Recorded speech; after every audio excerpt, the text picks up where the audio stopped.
Hello everyone, long time no see. Today I am, sorry, I'm just going to turn the gain up because my microphone's, I haven't used it in a while and I've actually forgotten apparently how to work technology.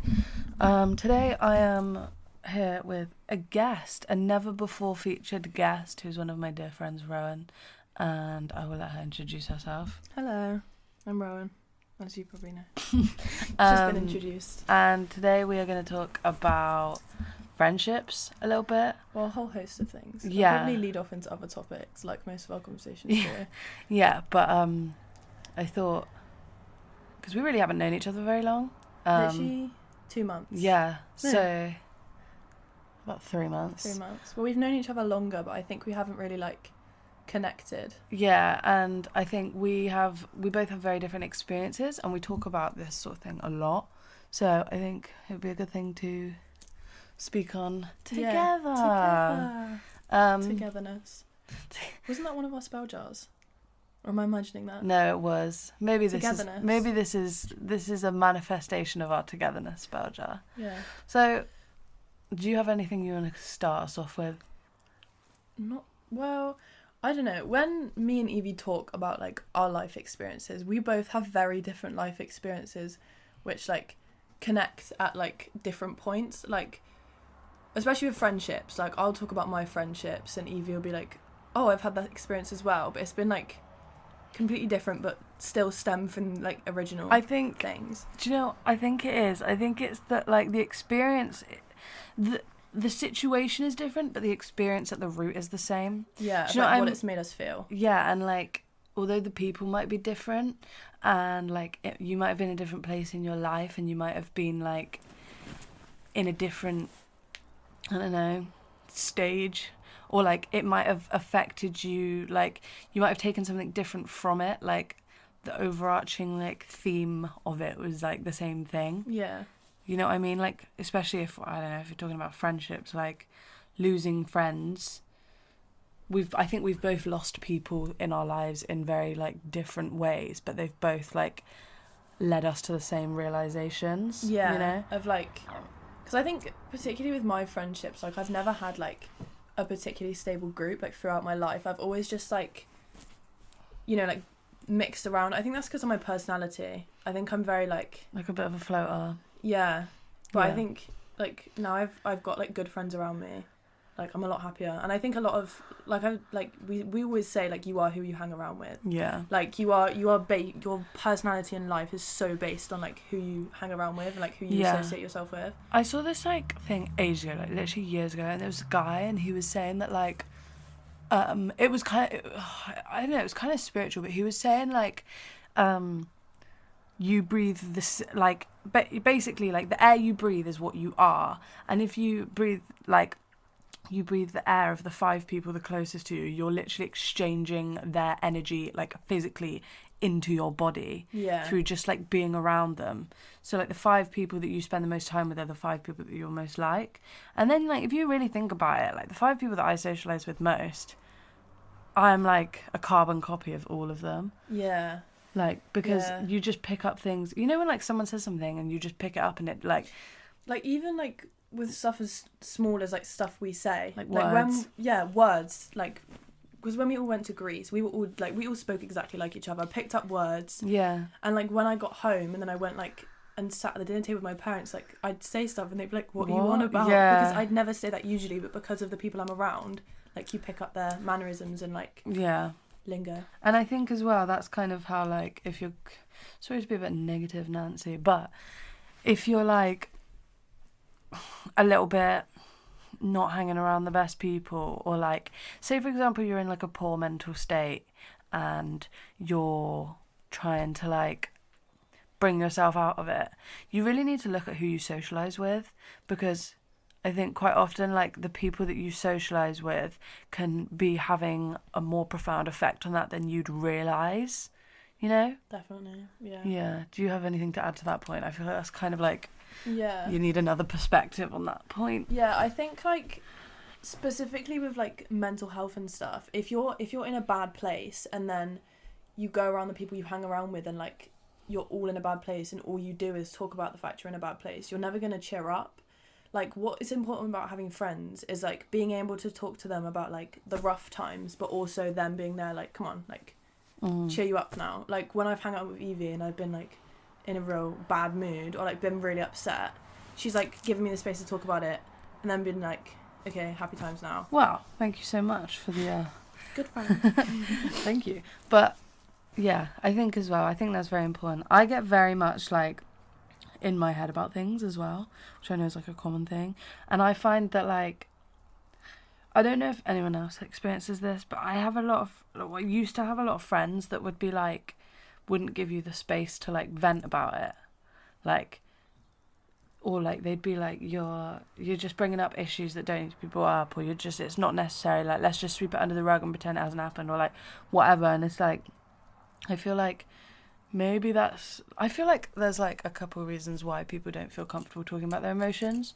One being that probably we're not really taught to, as, like, from childhood, to talk about how we feel about things, because people find it cringy and it's hard to talk about your feelings. But then also, I think as well, like, I don't think really people like talking about other people's problems. Like, you don't really like listening to how, like, shit other people's lives are unless you're, like, trauma bonded. Like, I know so many people. I think me and Ro kind of trauma bonded as well. Like, we have a lot of the same when you have the same trauma as someone, it's, like, really helpful. But, like, if you've got, like, a group of friends that, like, don't share any of the same trauma as you, it's really difficult for them to, like, empathize or understand. Yeah, I agree with that, because, like, a lot of people I've been friends with have been really good friends, but then, like, when I have told them about my trauma, because they haven't, like, understood or been there or gone through that, like, it's a very foreign concept to them, like, with reactions towards it and stuff. Like, a lot of people don't understand unless they've been there, which is completely fair enough, because, like, that's just how some people's brains work. But, yeah, when you, like, share trauma with someone, well, it's a bit, like, messed up, it's very helpful because it's someone who understands because they've been there, I think. Yeah. It's kind of like, it's difficult, because I know they say, like, you should never trauma bond with someone, because it means that, like, when you want to start outgrowing your trauma, like, you realise that your friendship is basically based on, like, you just sat there whinging about, like, the shit you've been through. But I think that's why it's important to, like, keep it separate from day to day conversations. Yeah, like, there's absolutely nothing wrong with, like, being, like me and Ro basically both have, like, huge car trauma. Like, we're both traumatised to fuck of cars. And, like, funny story, one of our mates, Joe, was like, you two are a fucking nightmare. Like, because we're, like, anal about it. Like, but I think it comes from a place of, for instance, like, if someone's driving and they brake a bit too hard or accelerate too hard, me and Evie, like, immediately we're just like, so we're gonna die. Yeah, because I think that's because anyone else who's experienced the same, if you've ever gone through something like that, as soon as, like, you feel the same movement, your brain immediately goes back to that moment. So when you react and, like, scream out of fear or, like, react in a bad way, it's not at the person. Yeah. And, like, I think people kind of take that a bit like, oh, what are you fucking whinging about? Why are you trying to brakes? And, like, this isn't to do with Joe at all. But, like, this is such a common thing with, like, any trauma. Sorry, Joe, I was just using you as a reference point there. You're not connected to this bit. No, but, like, with any trauma, I feel like when you...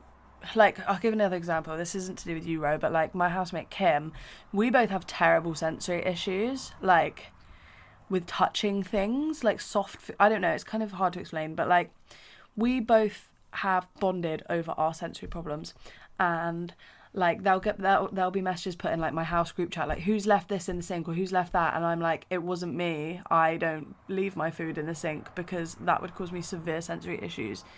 And, like, it's like Kim kind of can, like, back me on that, because she knows that, like, kind of where I'm coming from, we can, like, bond over that. And, like, this sounds like a really stupid point, but it's like bonding with someone over your issues makes you such closer friends, but then you need to be able to, like, detach from that. Yeah, like, not base your friendship solely on the fact that you've bonded over something traumatic. Yeah, because, like, if all me and Ro did was sat here and talked about how we're scared of men and cars, we'd have such a boring friendship. Men in cars, yeah, the ultimate evil, apparently.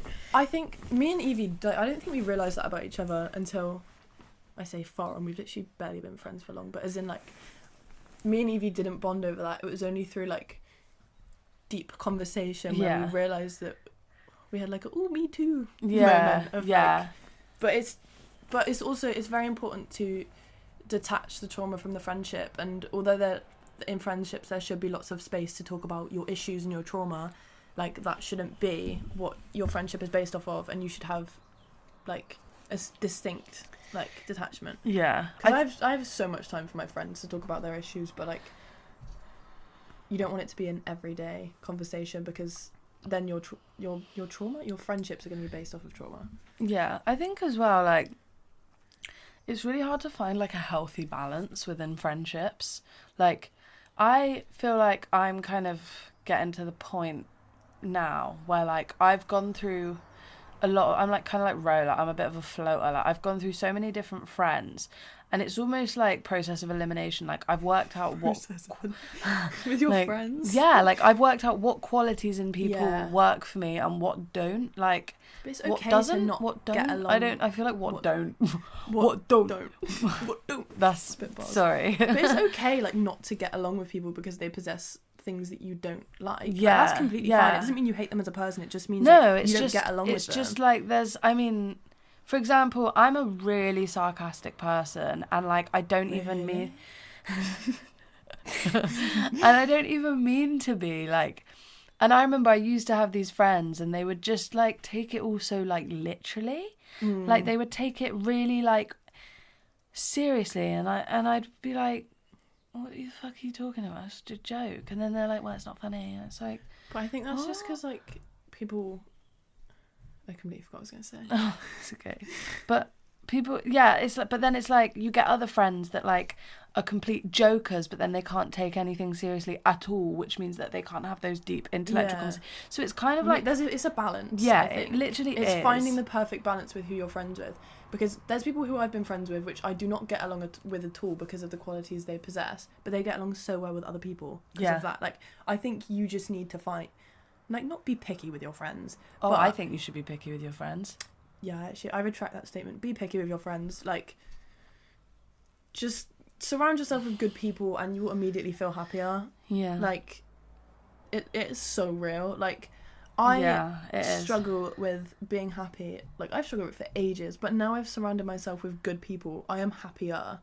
Like, I'm not fixed, but, like, I think that's the thing, is people are never going to fix you. Yeah, but you've got to fix yourself, but good people help you, like, realise. How to. Yeah, exactly. And, like, realise that you need to get better, even, like, as a starting point. I think as well, like, when you, like Ro was saying earlier, when you are friends with people that sit in their misery all day, it almost doesn't become miserable anymore. Like, it is miserable, but it's just comfortable misery. And it's like, and it's kind of like it's only really when you take yourself away from people that are sat in comfortable misery that you kind of realise how bad it was. Yeah, and like, I don't know, this has probably happened to a lot of people, because I've been through this quite a few times, where you kind of distance yourself from a group of people, or say a single person. And then you're like, oh. Yeah, and everything changes, and then you go back after, like, I don't know, a week, or you have a catch up. Yeah. And you're like, I don't know if anyone who's like has a lot of different, like, types and groups of friends will probably understand this, but, like, you know, when you, like, kind of want to drift yourself away from someone because you feel like they may not be the best for you, and then you go back after you see them again, and it's like, shit, how was I doing this for so long? Yeah. You know? But I feel like literally just surround yourself with good people and you'll notice how much you'll get better. And it's the same with relationships as well. Like, being in a relationship and then distancing yourself from it, whether you just have a break or, like, break up or whatever, when you then, like, go back in that situation or remember that situation, you're like, oh, this really wasn't good for me. But that's personal growth, self-growth. That's a good thing, like, realising. It's the first step in improvement. Yeah, I think realising you're in a bad situation. This is the year of, like, realising things. Mercury is... Are we out of retrograde now? No, we're not. We're actually very much still in retrograde, which is kind of peak. But Careful with your communication, guys. Yeah, it probably makes sense as to why we're putting this out now. But also just want to say quickly that everything we've said about friendships probably just relates to like all relationships. So like parental or like family relationships, like boyfriend girlfriend relationships, or girlfriend, like any relationship, not just friendships. Like anything. And I think it's, I don't know, relationships are such a complex thing because everyone's different. Yeah. And like it's hard when you're on an outside perspective to like comment on people's relationships in general. Yeah. Because like you don't know the ins and outs of everything. And like I've been in friendships before where I've been really good friends with people, and then someone has told me something about them and I've been like, oh, that makes sense now. And then you start realising with the other things. Yeah. And like I think everything is just like so personal, and you don't know anyone's situation until you've been there. Yeah. I think as well, another really big thing to note is that you're always going to be the villain in someone else's story. Yeah. Like my aunt had a tarot reading like years ago, she said, and she said that her friend that she was with, basically this friend that she was with, like, was a bit of a bitch. Bear in mind, my aunt's like well into her like 40s, so this is like very detached from my life, but it's so applicable to my life. It's a really so nice I'm word. just applicable. And so apparently she went in for this reading, and she was like, there's someone in your life that is like a bit of a snake to you, and she said that she instantly knew that it was her friend. I almost name dropped her friend that was outside the room, and apparently she like didn't do anything about it. Anyway, apparently this friend went for a reading at like a couple of weeks later, because obviously she was like, oh yeah, it was really good, you should go. And apparently the friend got told, you're going to be fucked over by a close friend, like Judas style. Judas in, you know, the Jesus story. Oh, like one of the disciples. Like outed, yeah. Yeah. And so apparently this happened like a year ago or something. They all went on like a birthday drinks thing, and I think tension had been bubbling for a while. And then my aunt ended up like fully out in this lady at drinks, and like Scandal. To her perspective, that was her tarot reading kind of coming true, of like, you have been outed, you've been like let down by your friend. So to her, she was the villain in her story, but to my aunt, it was like there was all these reasons as to why she did what she did. It wasn't just like on a whim, you know. And I feel like that, like, a lot of people will relate to. It's like when, say for example, you feel you want to cut someone off, or you want to distance yourself from someone, or you want to like make a change into how much contact you have with someone. It's never usually like an instant thing. It's like a gradual thing. Like things will build up over time that will lead you to like distancing yourself, but you're still always going to be the villain, because they're never going to understand to the extent of how they hurt you. Yeah, because people also are like very good at only seeing what's directly in front of them. Yeah. So if you ever like, I say cause an issue in quotation marks, like they are only seeing you causing the issue over the one thing that you've like brought up. Yeah. So like, oh, that was a really satisfying I don't know crunch. if anyone just heard my back click, but I that really shit hope you was guys heard that. so loud. It was intense. What was I talking about? Yeah, people can only see what's in front of them. So if you're like, let's say you got in an argument over something, they'll be like, oh, well, why are you causing such a big issue? Because like, it's just this small. And you're like, no, it's a build-up of things. And I think that's a lot of like, when people talk about the dynamic between women and men in relationships, like men are very argue about something at face value, whereas women, like, we let stuff build up over time until it comes to breaking point. Yeah. So like, it's not always just one thing that's caused an issue. It's like all of the I think as well, like, because that's always been a big thing for me, is as much as I used to very much bottle things up, if someone's, look, if I've done something, we're clicking, we're actually crunching ASMR over here. If I've like upset someone or done something to like irritate someone, I'm very much like male mentality in that sense, that I would rather them just let me know instantly. Like my mate Joe's really good for this. Like if I've like pissed him off or done something to upset him, he'll just call me out for it like at the most convenient time, instead of waiting. Yeah, and like for me that works really well, because we can address it there and then we can squash it, and like I know not to do it again, because I really struggle with like if someone if I feel like I've done something to upset someone but they won't tell me what it is, but then I also know what it feels like to not be able to communicate and like bottle your feelings because you don't want to address it because you feel like it's like, oh, I'm just going to be making a problem over something small. Do you know what I mean? So it's a difficult one. Yeah. But I think it's good that you've experienced it from both sides because then you can like empathise with it. But yeah, I think speaking to your friends about your issues is no, not your issues, but like if you've got a problem with them, speaking to them about it is so healthy. Like me and Evie have had multiple conversations where I've upset her or she's upset me, and instead of like not talking about it, we've just like talked about it and been mature and got it out, apologized and moved on. Yeah. Because like also half the time like problems are just caused by a miscommunication or like a delivery issue. Yeah. Which is something we both struggle with. We really struggle with it. We're awful with it. Like the delivery, me and Evie are awful. Yeah, I think as well, like, quite often, I think a lot of people will probably relate to this, that the way you say things in your head doesn't line up. Different. Yeah, it doesn't line up with how it comes out of your mouth, and also your body language and the tone of voice you use, and like... Specifically tone, I think tone's a big one. Tone is so important. And like facial expression. Yeah, like there's this, I don't know if anyone's seen the Cruella movie, but like live there's action. But there's this one excellent film. There's this one scene where I don't know if you guys have seen it, but like the Baroness stole the mum's necklace, and then she's like saying that the mum stole it off her, and then the girl playing Cruella is like, no, she didn't, because she's obviously vexed, but then she can't let the Baroness know that that's her like mum. So and then she's like, sorry, tonal delivery.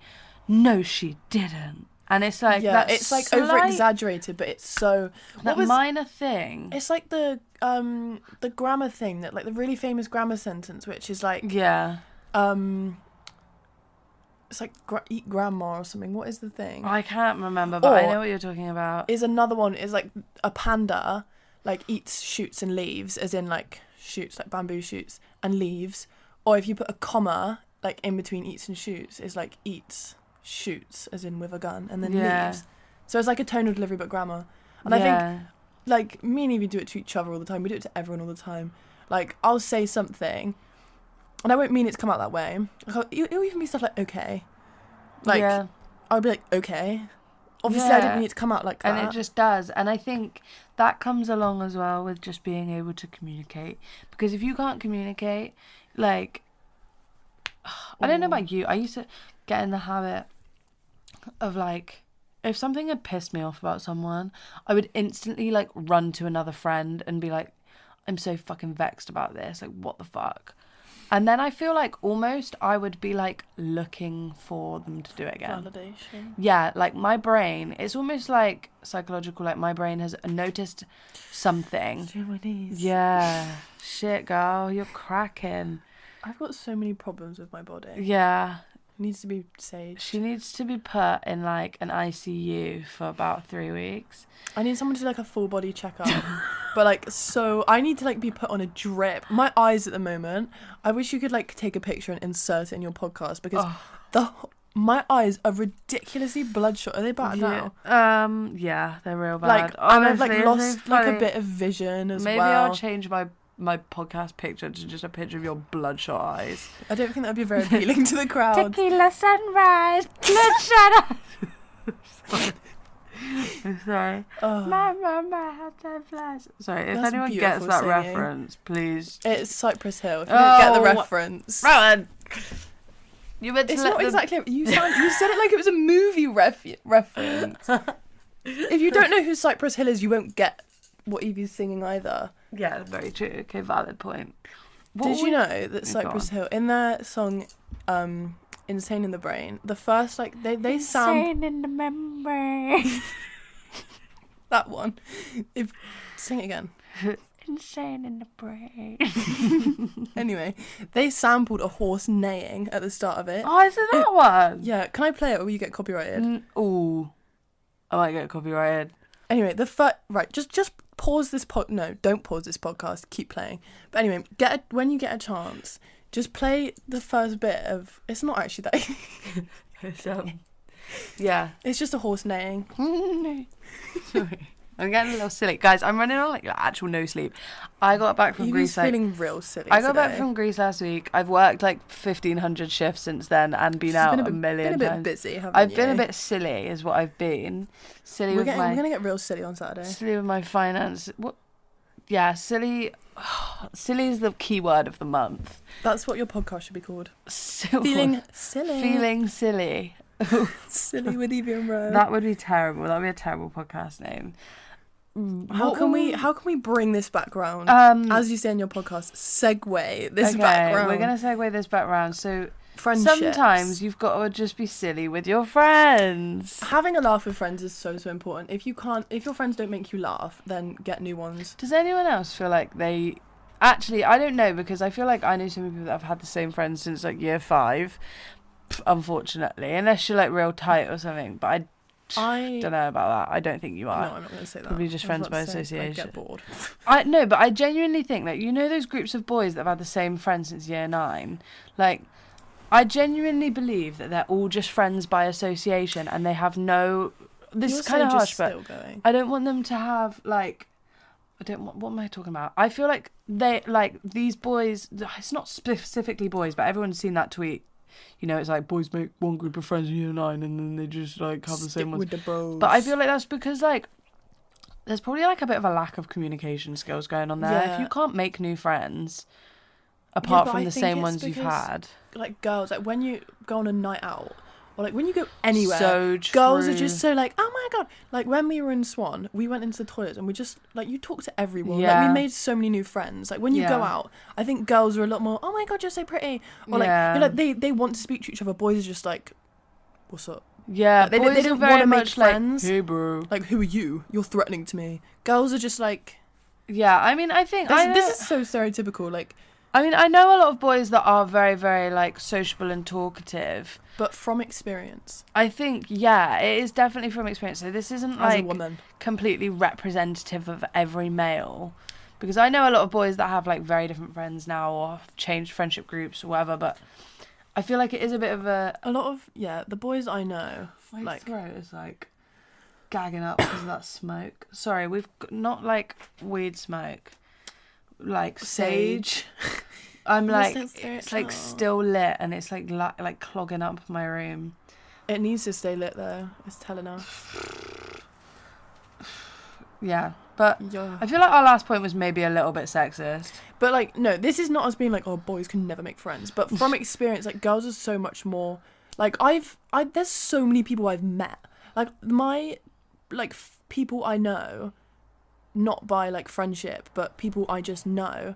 Like I have so many people I know, but boys are just like my brother. He has had mostly the same friends. Your brother's 15, Rowan. Yeah, but no. I'm just talking about in the sense of like friends he's had. When I talk to him and I'm like, oh, because he like when he goes out to like house parties and stuff, I'm like, did you make any new friends or did you talk to anyone? He was like, no, just stood with my friends the whole night. Oh yeah. But like, I think I'm just a bit of an extrovert. I think I forget that introverts are actually a thing. I can never. I think we both just require lots of stimulation. Yeah, I think that's probably like, ADHD's got something to do with that. just made an eek face. And has anyone seen Rick and Morty? You know when they make the W face? Do you know what I mean? Have you seen it? Yeah, the little W. Like little wobble. Should we end the podcast here? 'Cause I feel like now we're just chatting wild. We're just being a bit silly. Yeah. Sorry, well, guys. Thank you guys for listening. Thank you for hosting me. That's okay. Anytime. My eyes are itching now because that's it. Yeah, Rowan's. Next time you hear from Rowan, she's going to be 6 feet under. I'm going to be talking to you in your room. Oh, God. And you'll be on your podcast like, sorry, guys, Rowan was just speaking to me. I so would. Through the pendulum. I know you fucking would. You haunt me. I'm saying this right now. If I ever go in a coma or I'm like in hospital and I'm asleep of any sort, I will be talking to you in that pendulum. Amazing. Best believe. But thank you guys for listening. Sorry, I'm yawning because I've actually had no sleep in the past week. Yeah. Bye, guys. Bye. Love you.